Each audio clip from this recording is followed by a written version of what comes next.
Luxury car સાથે stunt કરવો યુવકોને ભારે પડ્યો। વડોદરામાં વાયરલ વિડીયો મામલે પોલીસે તમામને કાયદાનો પાઠ ભણાવ્યો છે। પોલીસે નબીરાઓની અટકાયત કરી અને તમામે ઉઠક બેઠક કરી સ્ટન્ટબાજીની ભૂલ કરવા બદલ માફી માંગી છે। પોલીસે 4 કાર જપ્ત કરી કાયદેસરની કાર્યવાહી હાથ ધરી છે। ઉલ્લેખનીય છે કે પોલીસે તમામને કાયદાનો પાઠ ભણાવ્યો। સ્ટન્ટ કરવો યુવકને ભારે પડ્યો। એક તરફ આપ જોઈ શકો છો કઈ રીતે આ તમામ યુવકો છે તે સ્ટન્ટ કરીને રીલ બનાવી રહ્યા હતા, તો બીજી તરફ કાયદાનો પાઠ તમામને ભણાવવામાં આવ્યો અને ઉઠક બેઠક પોલીસ દ્વારા કરાવવામાં આવી હતી। તો કાયદાનો પાઠ છે તે આ તમામ યુવકોને ભણાવવામાં આવ્યો છે। સ્ટન્ટ કરીને રીલ બનાવતા આ નબીરાઓ જોવા મળ્યા હતા, જે બાદ સ્ટન્ટ કરવો આ યુવકોને ભારે પડ્યો છે।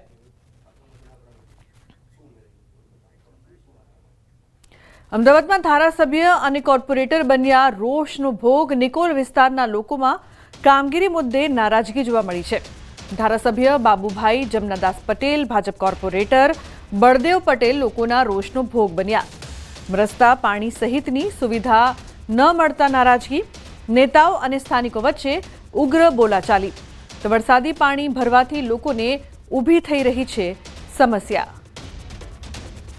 ઉલ્લેખનીય છે કે રસ્તા, પાણી સહિતની જે સુવિધા છે તે આ વિસ્તારના લોકોને નથી મળતી। નેતાઓ અને સ્થાનિકો વચ્ચે ઉગ્ર બોલાચાલી પણ થઈ હતી।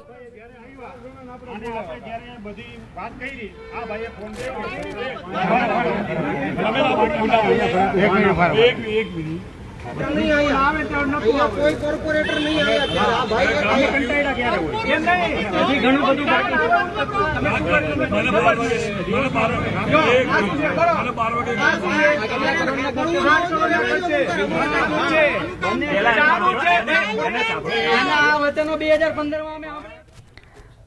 તો આપ જોઈ શકો છો કે નેતાઓનો કઈ રીતે ઉધડો લેવામાં આવ્યો। લોકોમાં અહીં નારાજગી જોવા મળી રહી હતી। જે સુવિધાઓ છે જે નાગરિકોને મળવી જોઈએ તે અહીં નથી મળી રહી, જેના કારણે ઉગ્ર બોલાચાલીના દ્રશ્યો। વડોદરામાં ગેસ્ટ હાઉસમાંથી યુવકની લાશ મળી આવી છે। જેતલપુર વિસ્તારમાં આવેલા ગેસ્ટ હાઉસની ઘટના। મૃતક યુવક સુરતના ઓલપાડનો વતની છે, તો યુવક અમદાવાદ નોકરી માટે આવ્યો હતો। ત્યાં રહેવાની વ્યવસ્થા ન થતા વડોદરામાં રોકાયો હતો। યુવકનું મોત કયા કારણોસર થયું તે દિશામાં તપાસ શરૂ કરવામાં આવી છે। પોલીસ તપાસમાં હજુ સુધી યુવક પાસેથી કંઈ મળ્યું નથી।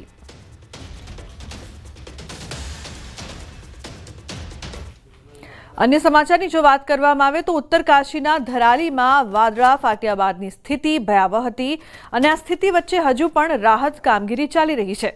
ત્યારે ધારાલી હર્ષિલ ખીણમાં ચાલી રહેલા રેસ્ક્યુ ઓપરેશનનો આકાશી નજારો સામે આવ્યો છે। ઉત્તરકાશીમાં થયેલી તબાહી બાદના આ દ્રશ્યો પણ ડરામણા છે। હર્ષિલ ખીણની એસડીઆરએફની ડ્રોન ટીમે વિડીયો રિલીઝ કર્યો છે, જેમાં સમગ્ર વિસ્તારમાં થયેલી આપત્તિની તસવીરો જોઈ શકાય છે। આપત્તિ પછી હર્ષિલમાં બનેલું તળાવ જોઈ શકાય છે। 2 જગ્યાએ વાદળ ફાટ્યા પછી કાટમાળ અને પથ્થરોએ ભાગીરથી નદીનો માર્ગ રોકી દીધો હતો।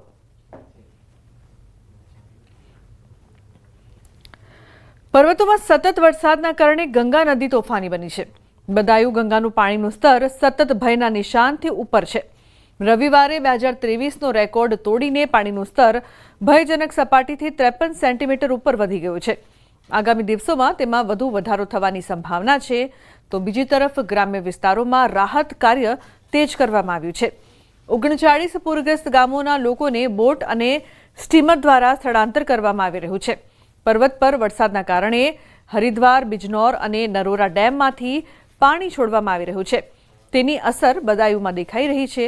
પાણીના સ્તરમાં વધારો થવાના કારણે ડીએમ અને એસએસપીએ સંબંધિત વિભાગોને સતર્ક રહેવા જણાવ્યું છે। પૂરગ્રસ્ત વિસ્તારોમાં રાહત સામગ્રી, ખાદ્ય પેકેટ્સ અને પીવાના પાણીની સપ્લાય કરવામાં આવી રહી છે। ઉત્તરકાશીની ધરાલી દુર્ઘટના બાદ ચોતરફ ભયનો માહોલ છે। આ દુર્ઘટના એટલી વિનાશક હતી કે એક સુંદર શહેર ક્ષણભરમાં નાશ પામ્યું। ધરાલીથી બનેલી આ દુર્ઘટનાનો બીજો એક વિડીયો સામે આવ્યો છે, જેમાં લોકો કિનારા પરથી ખીરગંગાના ભયંકર સ્વરૂપને જોતા રહ્યા અને પૂર ગ્રામજનોનું બધું જ વહાવી ગયું।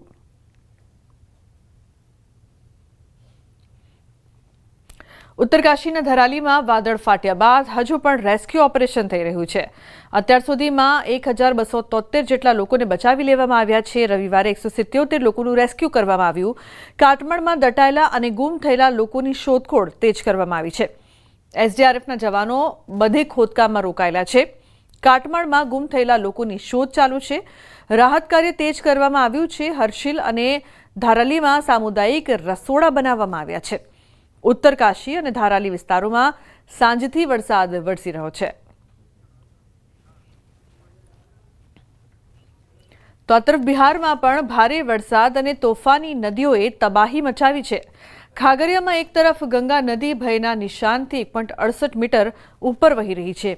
ત્યાં બુધી ગંડક નદી પણ ભયના નિશાનથી 1.15 મીટર ઉપર વહી રહી છે, જેના કારણે ઘણા વિસ્તારો પૂરથી પ્રભાવિત થયા છે. ખાગરિયાના 17 પંચાયતો પૂરથી પ્રભાવિત થઈ છે. પરબતા બ્લોક અને સદર બ્લોકના લોકો પૂરથી સૌથી વધુ પ્રભાવિત થયા છે.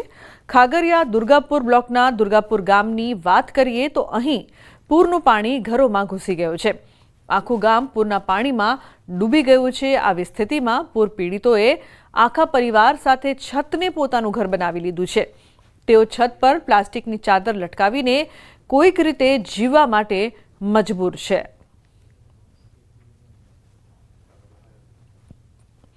ભારે વરસાદના કારણે બિહારના ભાગલપુરના ઘણા ગામો પૂરની ચપેટમાં આવ્યા છે. નીચાણવાળા વિસ્તારોમાં ભયાનક પરિસ્થિતિ જોવા મળી રહી છે. ગંગાના પાણીનું સ્તર વધ્યા પછી શહેરના વિસ્તારોમાં પૂરના પાણી ઘૂસ્યા છે. ખાસ કરીને ભાગલપુરના રહેણાંક વિસ્તારો આદમપુર, બુધનાથ, બેંક કોલોનીના મુખ્ય રસ્તાઓ પર લગભગ 2 થી 3 ફૂટ પાણી ભરાયા છે. કેટલાક વિસ્તારોમાં પાણી લોકોના ઘરમાં રૂમ સુધી પહોંચી ગયું છે, જેના કારણે લોકો પણ પરેશાન જોવા મળી રહ્યા છે. તો બિહારના ભાગલપુરમાં ગંગા નદીમાં પૂરની સ્થિતિ છે. અનેક ગામડાઓમાં ભયજનક સ્થિતિ જોવા મળી રહી છે, છતાં લોકો બેદરકાર જોવા મળી રહ્યા છે. બુધનાથ મંદિર સંકુલ પાસે ગંગા નદી જોરદાર પ્રવાહ સાથે વહી રહી છે, પરંતુ મોટી સંખ્યામાં યુવાનો ઘાટ પર સ્ટન્ટ કરી રહ્યા છે અને પૂરના પાણીમાં સ્નાન કરી રહ્યા છે. થોડા દિવસ પહેલા જ એક યુવાન સ્નાન કરતી વખતે ગંગાના જોરદાર પ્રવાહમાં તણાયો હતો અને જેમાં તેનું મોત થયું હતું.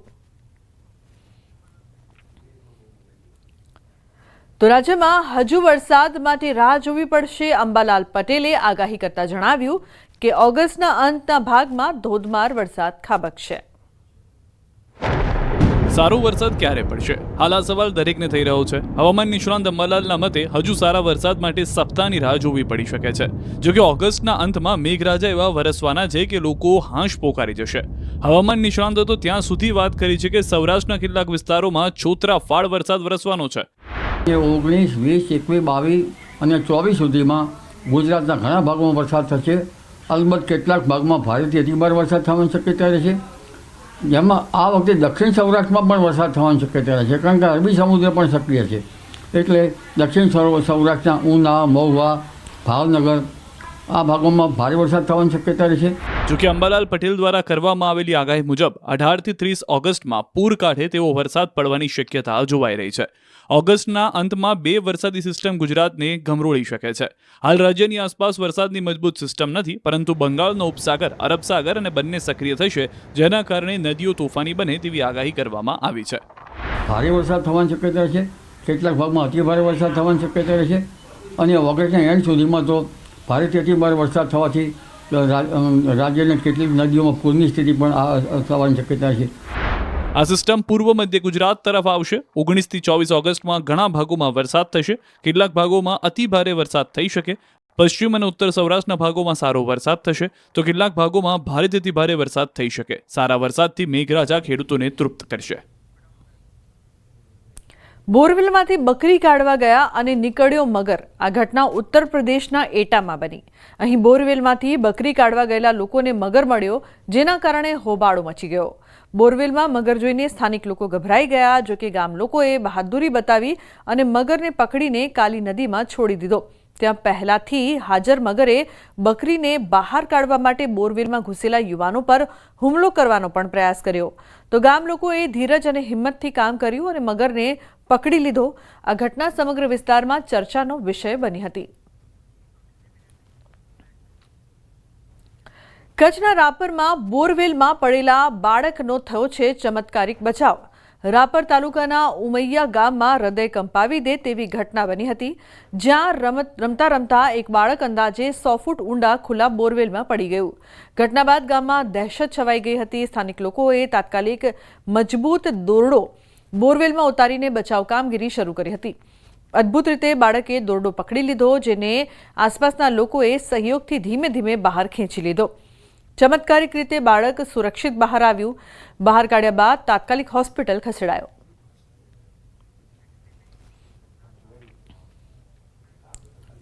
આ તરફ શ્રાવણના ત્રીજા સોમવારે સોમનાથ દાદાના દર્શન માટે ભક્તોનું ઘોડાપૂર ઉમટ્યું. વહેલી સવારે 4 વાગ્યાથી સોમનાથ મંદિરના દ્વાર ભાવિકો માટે ખોલવામાં આવ્યા. એક તરફ બમ બમ ભોલે, હર હર મહાદેવના નાદ અને સાથે ઝરમર વરસાદ વરસતા સોમનાથમાં ભક્તિમય માહોલ સર્જાયો. સોમનાથજીના દર્શન અને આરતીનો લાભ લેવા મોટી સંખ્યામાં ભક્તો સોમનાથ પહોંચ્યા હતા.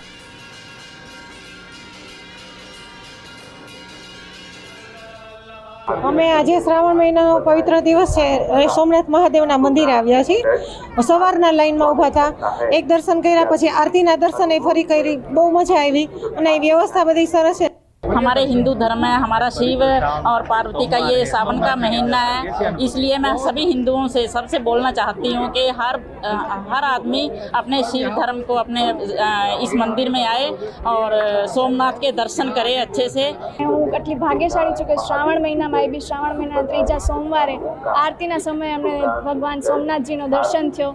ખૂબ જ ભાગ્યશાળી છું. અહીંયા ઘણી બધી સુવિધાઓ બહુ સારી છે. પવિત્ર શ્રાવણ માસનો આજે ત્રીજો સોમવાર છે અને ત્રીજા સોમવારને લઈ વહેલી સવારથી જ સોમનાથ મંદિર ખાતે ભાવિકો છે તે મોટી સંખ્યામાં ઉમટી પડ્યા હતા. તો સાથે સાથે આજે શ્રાવણ મહિનાના ત્રીજા સોમવારે વાદળછાયા વાતાવરણ વચ્ચે મેઘરાજાએ પણ સોમનાથ મહાદેવ છે તેઓને અમે વર્ષાને સાટણા કર્યા હતા. કારણ કે આજે ત્રીજો સોમવાર છે શ્રાવણ માસનો અને 3 સોમવાર પૈકીના 2 સોમવારો છે તે ગીર સોમનાથ જિલ્લાની અંદર વરસાદની ક્યાંક ને ક્યાંક અસર છે અને ત્યારે આજે ત્રીજા સોમવારના દિવસે જ્યારે મેઘરાજાએ હમીસાટણા કર્યા હતા ત્યારે ક્યાંક ને ક્યાંક ભાવિકો પણ હવે વરસાદની આશા રાખીને બેઠા છે. તો વહેલી સવારથી જ જ્યારે 4 વાગે સોમનાથ મહાદેવનું મંદિરના દ્વાર ખુલ્લા ત્યારથી ભાવિકો છે તે મોટી સંખ્યામાં ઉમટી રહ્યા છે અને ખાસ કરીને સોમનાથ મહાદેવના દર્શન કરી અને ધન્યતા અનુભવી રહ્યા છે. દિનેશ સોલંકી, ન્યૂઝ 18 ગુજરાતી, ગીર સોમનાથ. આ તરફ ભરૂચમાં હિન્દુ ધર્મ સેના દ્વારા ભવ્ય સમરસ કાવડ યાત્રા યોજાઈ. 108 કાવડ યાત્રીઓએ પ્રગટેશ્વર મહાદેવથી સ્તંભેશ્વર મહાદેવ સુધી ભક્તિમય પ્રસ્થાન કર્યું. ભરૂચ જિલ્લામાં સૌ પ્રથમવાર હિન્દુ ધર્મ સેના દ્વારા ભવ્ય સમરસ કાવડ યાત્રાનું આયોજન કરવામાં આવ્યું. ભરૂચના ડભોયાવાડ ખાતે આવેલા પ્રસિદ્ધ પ્રગટેશ્વર મહાદેવ મંદિરથી સંતો, મહંતો અને આગેવાનોના હસ્તે યાત્રાને ઝંડી વટાવીને પ્રસ્થાન કરાવાયું. આ યાત્રાનો મુખ્ય ઉદ્દેશ ભક્તો માટે આધ્યાત્મિક આનંદ, સમાજમાં શાંતિ અને એકતા પ્રસ્થાપિત કરવી તથા ભક્તિભાવ અને સંસ્કૃતિ સાથે જોડાણ વધારવાનો છે. સુરતમાં 15 ઓગસ્ટને લઈને તિરંગા યાત્રાનું આયોજન કરાયું હતું. તિરંગા યાત્રામાં કેન્દ્રીય મંત્રી CR પાટીલ, ગૃહરાજ્યમંત્રી હર્ષ સંઘવી પણ જોડાયા હતા. ત્યારે આ કાર્યક્રમમાં હર્ષ સંઘવીએ કહ્યું કે આ વખતની તિરંગા યાત્રાની થીમ સ્વચ્છતા ઉપર છે. તિરંગા યાત્રામાં દેશના લોકો જોતા રહી જાય તે પ્રકારે સ્વચ્છતા અંગેનો વ્યવહાર આપણે સૌએ રાખવાનો છે.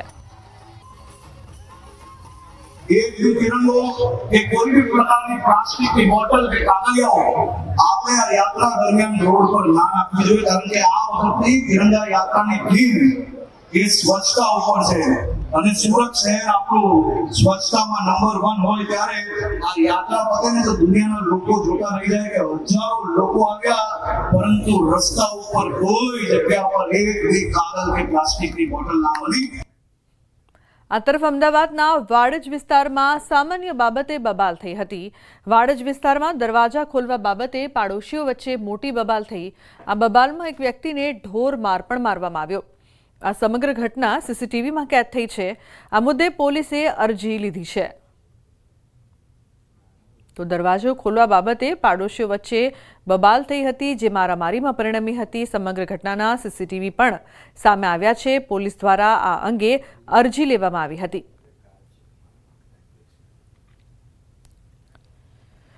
સિંહ દિવસ પર ગીર સોમનાથનો એક સીસીટીવી વાયરલ થઈ રહ્યો છે. ગીર ગઢડા શહેરમાં એક સાથે 8 સિંહ સીસીટીવીમાં જોવા મળ્યા હતા. ગત મોડી રાત્રે એક સાથે 7 સિંહોનું ટોળું ગામની વચ્ચે લટાર મારતું દેખાયું. 7 સિંહોના ટોળાના કારણે લોકોમાં ભયનો માહોલ છે. તો 8 સિંહ એક સાથે જોવા મળ્યા હતા. ગીર ગઢડામાં રાત્રે 8 સિંહ એક સાથે જોવા મળતા શહેરમાં ભયનો પણ માહોલ છે.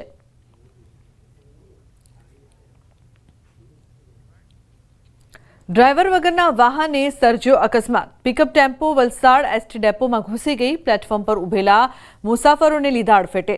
બાળકે ટેમ્પોની હેન્ડબ્રેક ઉતારી દેતા અકસ્માત સર્જાયો. ડેપો પરિસરમાં પાર્ક કરીને ચાલક ગયો હતો ચા પીવા માટે. અકસ્માતમાં એક મહિલાને ઈજા પહોંચી છે. સમગ્ર અકસ્માતની ઘટનાના સીસીટીવી સામે આવ્યા છે. ડ્રાઈવર વગરના વાહને અકસ્માત સર્જ્યો હતો. સમગ્ર ઘટના સીસીટીવીમાં કેદ થઈ છે. પિકઅપ ટેમ્પો વલસાડ એસટી ડેપોમાં ઘૂસી ગઈ હતી. સુરતના ઉત્તરાયણ વેલંજા વિસ્તારમાં જીવલેણ હુમલો થયો છે. પ્રોપર્ટીના ઝઘડામાં જીવલેણ હુમલો. પ્રદીપભાઈ દયાળભાઈ વ્યાસ નામના શખ્સ પર હુમલો કરવામાં આવ્યો. હુમલાને લઈને ઉત્તરાયણ પોલીસના ફરિયાદ નોંધાઈ છે. તો પ્રોપર્ટીને લઈને ઝઘડો થયો હતો, જેમાં જીવલેણ હુમલો કરવામાં આવ્યો. સમગ્ર ઘટના સીસીટીવીમાં કેદ થઈ છે, જેના આધારે પોલીસ દ્વારા વધુ તપાસ કરવામાં આવશે. રાજકોટમાં અસામાજિક તત્વો બેફામ બન્યા છે. પેટ્રોલ પંપ પર સિગરેટ પીવાની ના પાડતા બબાલ થઈ છે. કોઠારિયા ગામ પાસેના પેટ્રોલ પંપની આ ઘટના છે. સમગ્ર ઘટનાના સીસીટીવી સામે આવ્યા છે. પેટ્રોલ પંપના સ્ટાફ ઉપર છરી વડે હુમલો કરી ગંભીર ઈજા પહોંચાડી હતી. સમગ્ર મામલાને લઈને આજે ડેમ પોલીસ મથકમાં ફરિયાદ નોંધાઈ છે. 2 અજાણ્યા શખ્સો વિરુદ્ધ ફરિયાદ નોંધાવી છે. અમદાવાદના સાણંદમાં મિત્રની જ હત્યા કરનારા હત્યારા મિત્રો ઝડપાયા છે. પોલીસે મૃતક યુવક નિરંજન શર્માના 2 મિત્રો રવિકુમાર રાય અને સોનલ ઘાટની ધરપકડ કરી છે, જ્યારે સન્ની મંડલ નામનો આરોપી ફરાર છે. મૃતકનું ઓશિકા વડે મોઢું દબાવી રાખ્યું હતું, જેના કારણે શ્વાસ રૂંધાવાથી મોત નીપજ્યું.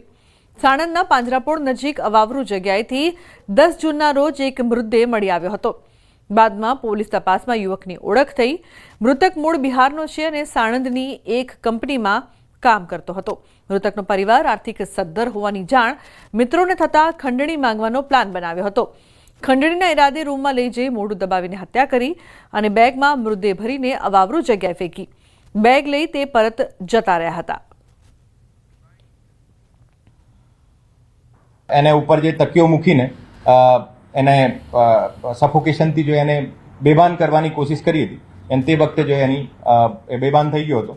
થોડી વખત પછી એને કોઈ પણ બોડીમાં મૂવમેન્ટ ના જોતા પછી એને જોયો તો એમને ખબર પડી કે જો માણસ મરી ગયો છે. એક ટ્રોલી બેગ લાવ્યા હતા, और एक ट्रोली બેગમાં આ બોડી સંતાડીને નજીકમાં પાંજરાપોળમાં જે બોડી મૂકીને આ બેગ લઈને જે ત્યાંથી નાસી ગયા હતા.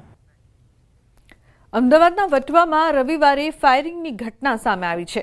શ્યામપ્રસાદ મુખર્જી નગરમાં 3 શખ્સોએ અંગત અદાવતમાં 4 રાઉન્ડ ફાયરિંગ કર્યું.